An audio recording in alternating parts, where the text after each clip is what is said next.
Estamos de volta ao nosso habitat natural, aqui direto dos estúdios Raiz Tricolor, para a gente poder falar um pouquinho sobre as notícias do Fluminense dessa quinta-feira. Trago notícia aqui, e além da notícia que eu trago aqui, também outros jornalistas já falaram bastante, e eu vou trazer um resumão aqui das notícias dessa quinta para você.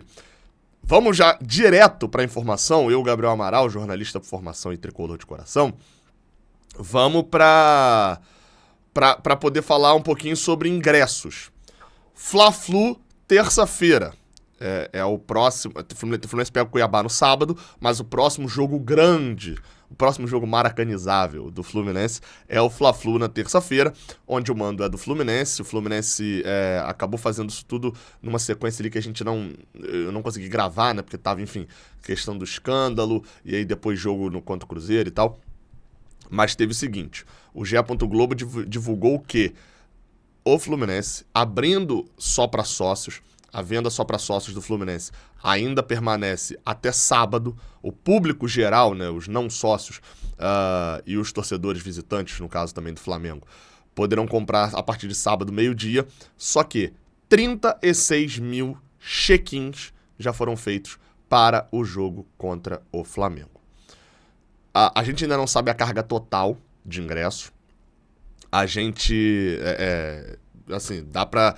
Se a gente for lá, é óbvio, o BEP dá uma restringida ali porque é clássico, então não coloca tanta gente, etc, etc, etc. Mas dá pra gente dizer que o Fluminense está perto de esgotar os seus ingressos apenas para os seus sócios. Em menos de 24 horas, quando abriu a venda, lembrando que abriu a venda ontem à tarde, eu estava até em live na hora com o Fio, os setores sul, leste superior e inferior e o oeste inferior e o Maracanã mais se esgotaram. Então, assim, abriu a venda, no final da tarde dessa quarta-feira já esgotou os ingressos. Aí, por que eu tô tomando cuidado de falar que o ingresso não está esgotado? E falando da carga, de quantos sobram. Tem cadeiras cativas nessa conta. Tem camarotes todos que eu tô falando nessa conta que não estão nesses 36 mil. Ainda tem que somar isso. Tem as gratuidades, né, por lei, crianças, professores, acho que professores do município do Rio também tem, né? Idosos, etc. Você tem aí as cortesias, que são ingressos também destinados ao clube, aos jogadores. Os jogadores podem levar a família, etc. Então, você tem patrocinadores também, né? Então, ainda tem uma série de ingressos para preencher esse público. Mais 36 mil ingressos foram vendidos para estes setores que eu citei. Beleza? Então, 36 mil check-ins foram feitos para o Clássico, segundo a informação. Para não falar assim, Gabriel, 36 mil e já esgotou tudo quanto é ingresso, setor sul, leste superior, inferior, setor oeste, inferior e Maracanã mais, já esgotaram com 36 mil? Não é a capacidade deles. Tem que lembrar que todos esses jogos, Copa do Brasil, a Copa do Brasil tem patrocinadores, esses patrocinadores recebem ingressos ali, as cortesias, tem a gratuidade também destinada por lei aqui no Rio de Janeiro, você tem os espaços ali das cortesias para os jogadores, como eu falei, você tem, enfim, tem todo esse detalhe, beleza? O Fluminense e o Flamengo fizeram um acordo para que nos dois jogos tivesse um desconto para o sócio adversário. Então, no jogo de ida, o Fluminense botou o seu desconto padrão para os seus sócios e deu 50% de desconto para todos os sócios do Flamengo. Lembrando que o setor norte ainda não está à venda, porque é destinado apenas à torcida do Flamengo, só está à venda aberta ainda para torcedores do Fluminense. Então, não tem por que o setor norte estar à venda, mas o Flamengo deve esgotar sua capacidade e os sócios têm direito a 50% de desconto. No jogo de volta, o Fluminense todos os seus sócios terão direito a 50% de desconto e muito provavelmente, a gente sabe, a torcida do Flamengo deve esgotar também os setores mistos, igual o Fluminense fez, e a gente vai ficar só com o setor sul mesmo. É legal, eu gosto do clássico 50-50 e gosto muito mais do clássico 70-30. Sou sincero, assim, o mandante ter direito a uma carga maior, um pouquinho de ingressos. Não foi o caso desse, esse clássico está sendo 50-50. A questão é que os sócios dos dois times têm comprado tantos ingressos que antes mesmo de acabarem a vantagem que eles têm, já esgotam os ingressos. Então, parabéns ao Fluminense e parabéns à torcida também do Fluminense e à torcida do Flamengo. Vamos fazer um clássico, sem dúvida, muito legal. No sábado abre para o público geral e a gente deve ter, na terça-feira, a gente já deve ter ali a notícia sobre a carga total, quanto foi disponibilizado para cada setor. Beleza? Ainda sobre ingressos, mas só para poder fechar, o Fluminense divulgou nesta quinta-feira, na verdade divulgou não, abriu nessa quinta-feira uma carga de ingressos, toda a carga de ingressos para o jogo contra o River Plate lá no Monumental de Nunes. O Fluminense preferiu, né, fez a venda online, deu prioridade para os sócios, enfim, e depois abriria para os que não são sócios. Fato é que esses ingressos foram esgotados, já estão esgotados. O Fluminense tinha cerca de 3.500 entradas para a partida lá do Monumental de Nunes e agilizou, obviamente, a vida de muita gente que vai no dia do jogo ou que não teria como trocar, ou até mesmo a própria dificuldade do Fluminense de lá em Buenos Aires achar um lugar para que 3.500 pessoas fossem lá trocar ingresso. Imagina o problema que poderia dar de uma torcida chegar lá para poder fazer alguma arruaça, alguma questão, a gente está em outro país. E óbvio, também muita gente vai no dia do jogo, vai voar perto da hora do jogo, vai voltar logo depois. Enfim, não teria como fazer essa troca. O Fluminense agilizou com a troca ainda aqui no Brasil. O Tricolor já sai com o ingresso na mão. Todos os ingressos foram esgotados, os sócios detonaram ali na compra. 3.500 tricolores lá no MAS, Monumental de Nunes. Teremos uma festa inesquecível. Notícia sobre o Alexander. Essa notícia foi divulgada pelo jornalista Vitor Lessa. E, bem, ele trouxe a seguinte informação lá no canal dele no YouTube, tá? Ele deixou o campo chorando, muita coisa que a gente meio que já sabia. Ele falou até disso ontem, o Lessa ainda, né? Mas já atualizou também alguma coisa hoje. Num primeiro momento, a situação não parece ser tão grave, mas não é tão simples. Porque, ao que tudo indica, ele teve um estiramento no ligamento medial, colateral, aquilo que o Diniz falou do joelho esquerdo, que o Diniz fala na coletiva. O Alexander vai passar por exames nessa sexta-feira e o clube vai optar por um tratamento conservador. O que quer dizer isso? Não fazer cirurgia. Tipo assim, é possível fazer um tratamento X ou Y. X é sem cirurgia, Y é com cirurgia. Vai no X. O prazo de recuperação pode variar entre 45 e 90 dias, num melhor cenário. Isso no pior cenário. Num melhor cenário, a volta de Alexander acontece dentro de um mês. Então, isso que eu queria deixar claro, tá? Porque eu falei no meu vídeo de madrugada e tal, mas falei pouco sobre isso também.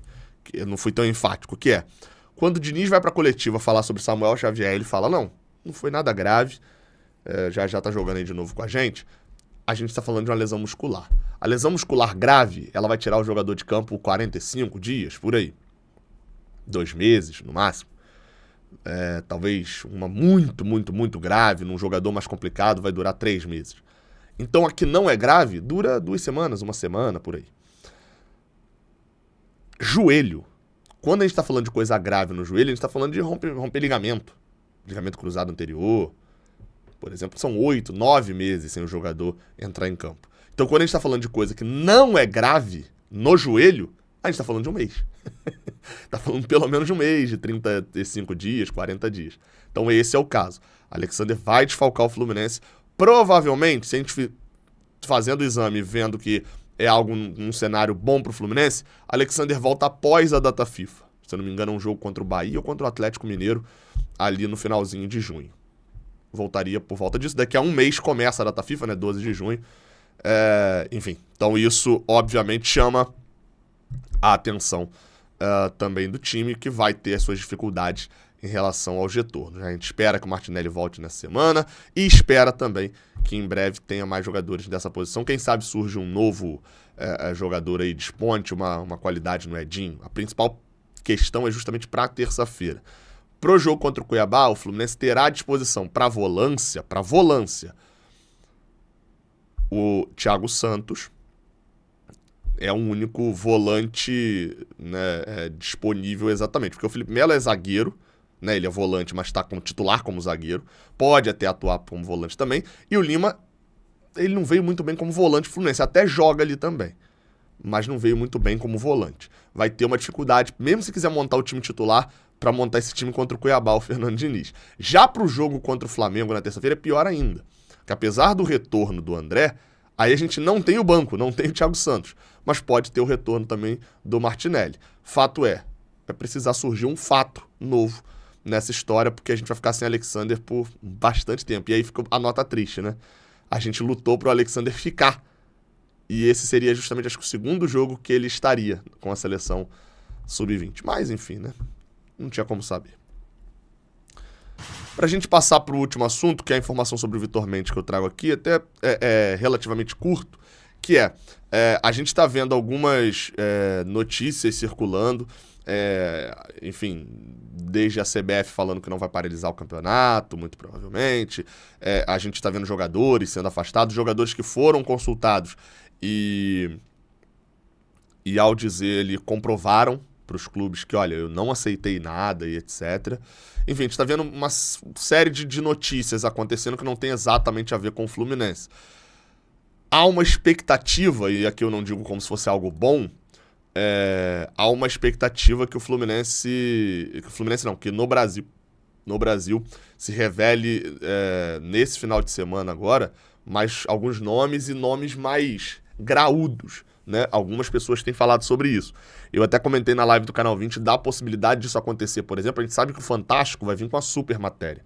E tudo que aconteceu até agora foram vazamentos da investigação do Ministério Público. E a gente sabe que Fantástico, por exemplo, onde tem as super reportagens da Globo, pode ter nome que foi vazado e que eles estão segurando também para passar na matéria, no Esporte Espetacular, pode acontecer esse tipo de coisa também. Enfim, então, nesse final de semana pode vir nome, a gente não sabe, cara, pode vir qualquer pessoa.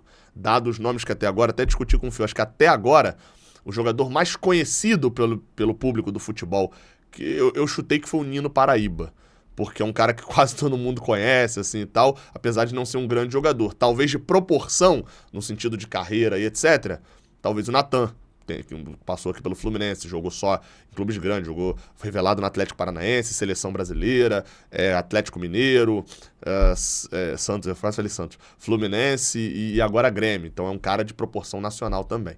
O Nino Paraíba acaba sendo mais conhecido porque tem uma carreira bem longeva e jogando por vários times, apesar de times de centros menores, mas times que são sempre na Série A. E aí, enfim, sobre o Vitor Mendes, para poder passar com a notícia que o que o Fluminense está fazendo nesse momento? O Fluminense iniciou um contato com o Atlético Mineiro para os clubes agirem em conjunto, porque o Vitor Mendes pertence ao Atlético Mineiro e ele está emprestado ao Fluminense. Existe uma boa conduta ali entre os clubes, uma relação legal entre os dois, que é não só entre os dois times, tá?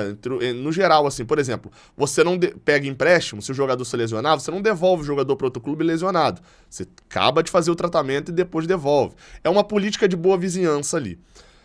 E o Fluminense, obviamente, teria isso com o Atlético Mineiro e não chegaria. O Fluminense poderia até chegar agora, ir lá, rescindir um contrato e, manda aí, rescindir um empréstimo e manda o Atlético Mineiro pagar os salários do Vitor Mendes e pronto. Mas seria uma postura que depois qualquer time que o Fluminense fosse lá, me empresta um jogador, vamos negociar um empréstimo? Obviamente não teria. O Fluminense ficaria muito queimado no mercado com isso, tanto que ninguém faz esse tipo de coisa.